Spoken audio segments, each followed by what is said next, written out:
Hey, welcome back. This is Clay Nelson, Clay Nelson Life Balance Hour. And we're talking about getting rid of or dumping disappointment, all right?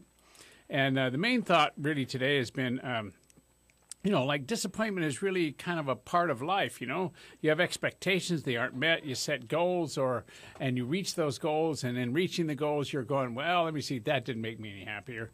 And or you expect things out of people and they don't give you what you expect, or you expect things out of yourself and you don't give yourself what you expect. I got it. What? I have a quote I need to read. Okay, go. Okay, it's by Herm Albright. It says, "A positive attitude may not solve all your problems, but it will annoy enough people to make it worth the effort." I could just see somebody going around with a smile on their face all the time, and people are just like, yeah, and their job is just to crank it up, you know? Yeah, no, I got it. Okay, so now we've all dealt with disappointment at one time or another. You know, whether you're talking about, like I said earlier in the first segment, I said blowing the presentation at work, your spouse forgetting your anniversary, in which I promptly remarked that I have never done that. No. She's my spouse is sitting next to me, you know what I mean? Anyway, the choices your teenager makes, the call you get from the high school that says, hey, come down here, we want to talk about your kids, and you get down and you find out the principal is your old principal when you were in high school. Makes it a little weird. The business partner who lacks integrity, or your plans for date night with your spouse falls through because you're sick, or just as I said earlier, just plain scared to death. Or how about when a political candidate seems to care more about sparring with someone than making the difference that they're supposed to make? Or how about when a person or an institution doesn't live up to what they preach? How about that? Do you think that happens more than once? Yeah.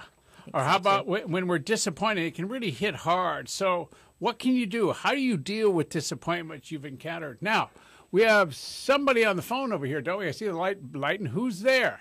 Hi, this is Tricia. Hello, Tricia.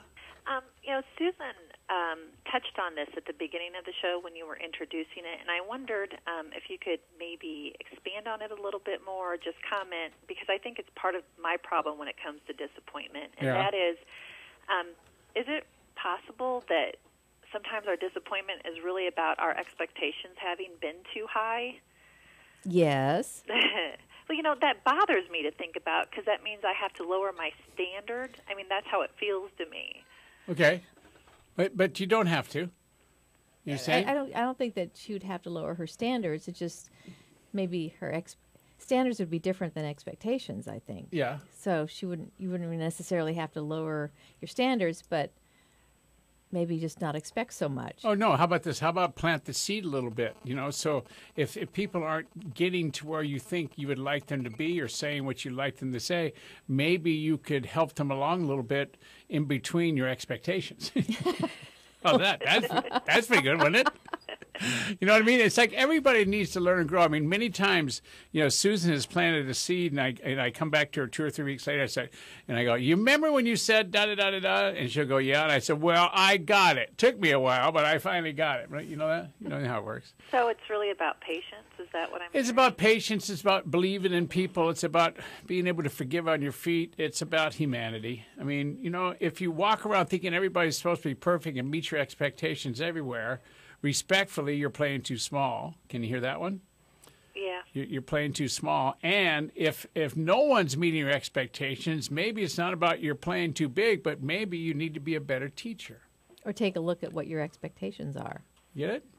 Yeah. Can you hear that? Yeah, the teacher comment got me. Yeah, well, yeah. See, it's look, in dealing in life, at least I've learned this in the last 63 years and several months, that it's really not about the person I'm talking to. It's usually about me. Mm-hmm. All right? And it's usually about my expectations, my belief systems, how I speak, what I'm willing to be responsible for, and what I'm willing to teach. And that's where the phrase comes from. I need to learn to plant seeds instead of drop trees on people. It's a lot easier to make someone wrong than it is to grow them. Yeah. Got it? Yeah, I do. Thank you very much. You're welcome. Call back anytime. I will. Thank you. Thanks, okay, Tricia. now, so ways we most often deal with disappointment, okay? Here's some of the ways, all right? Feeling sorry for yourself. Now, I of course have never done that, have I, Susan? I've never No. noticed that in Well, you. let's just say I discovered red licorice, and all the feeling sorry for yourself went away. I just go get several packages of red licorice, sit down, and eat them all. And you hug a cat. And then I hug a cat, yeah, and now a cat Now you and get a a- bulldog. and a dog. Yeah.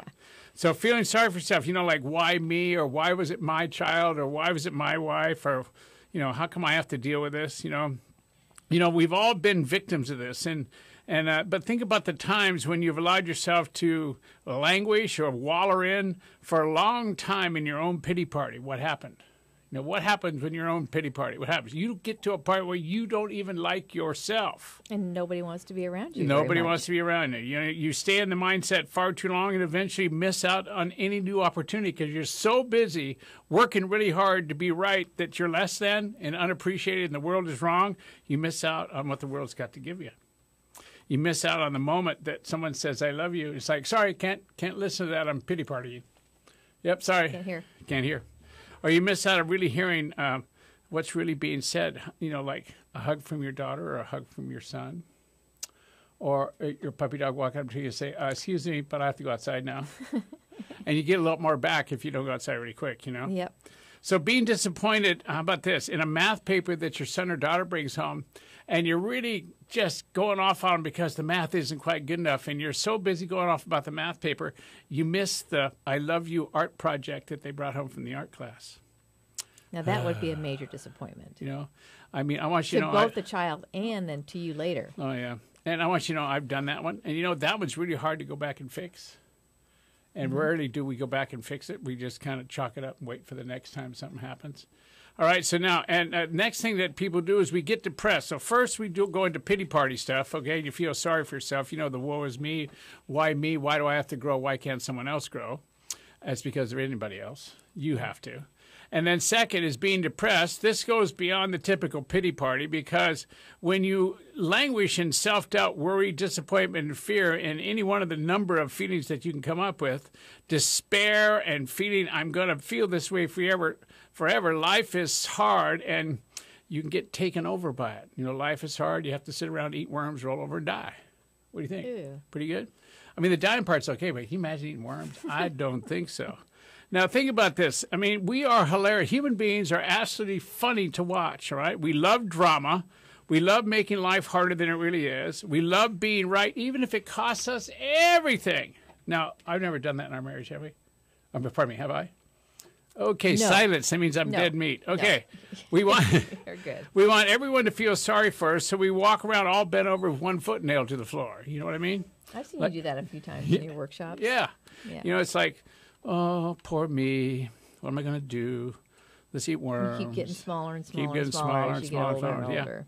And so that's the being depressed part. So first we feel sad and do a pity party thing, all right? And we feel sorry for ourselves. Next, we get into being depressed, and that's sometimes a quiet thing, but quiet as long as people are watching, we can show how sad and depressed we are. Then the next one is, another side of it is, we spend our time making others wrong. We grumble around, we complain, we get mad, we overreact, we blast somebody in a way that they don't need, and we become someone that we don't want to be, and we make the circumstance even worse. Now, when you come back from a break, which I got to go on another break, which I'm disappointed about, okay?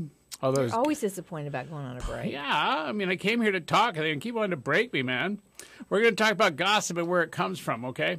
So when we get back in this next segment, we're going to talk about gossip. We're going to talk about making other people wrong. We're talking about worried about disappointment and how it can be the beginning of the end. We're going to talk about being stopped. We're going to talk about how to vent all this stuff. We're going to talk about all the good things that can come out of growing out of, being disappointed with the way things you think ought to be. So this is Clay Nelson Life Balance Hour. Get on back here because I will be disappointed if you don't.